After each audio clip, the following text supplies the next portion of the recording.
It's Cameron Marvel. I'm a student here at Jtech, and today we're going to be doing ignition and fuel system troubleshooting. Here I'm going to be showing you on paper how this 2008 Chevrolet HHR is the fuel injectors are power and grounded.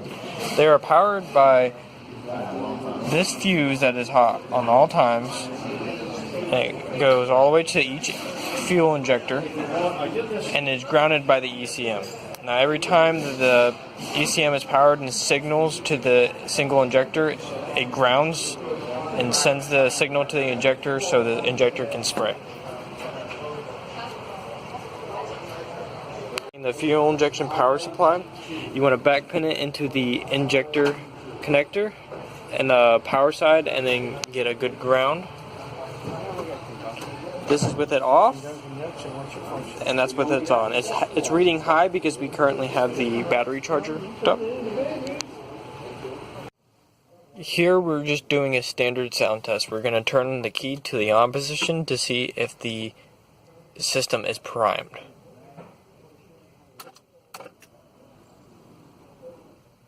And you can hear it turn on and turn off.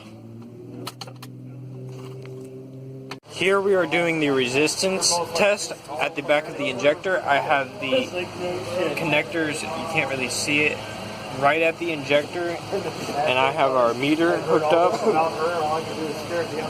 and it's reading low, so that's good. Noid test. We hook the Noid up to the end of the injector connector.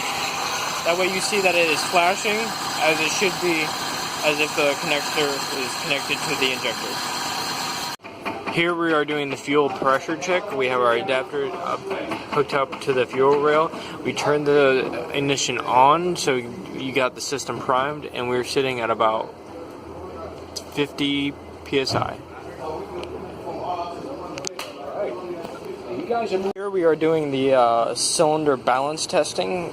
We have the connector hooked up for the pressure test and the cable hooked up to the connector of the injector, and it is holding the fuel pressure.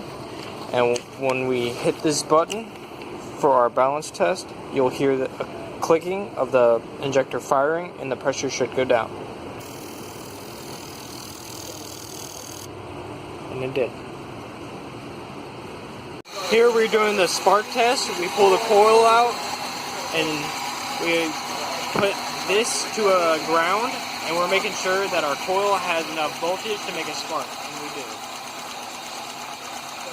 Here we're doing the spark test. We pull the coil out and we put this to a ground, and we're making sure that our coil has enough voltage to make a spark, and we do.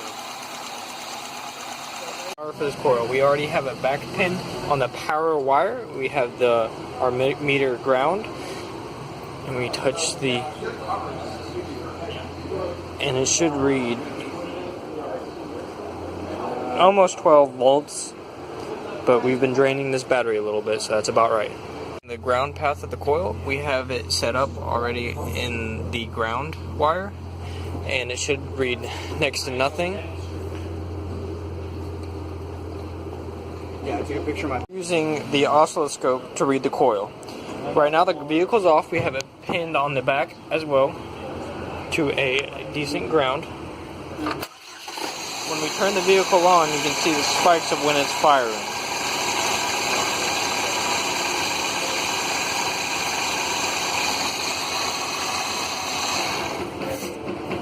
We have successfully done ignition and fuel system testings.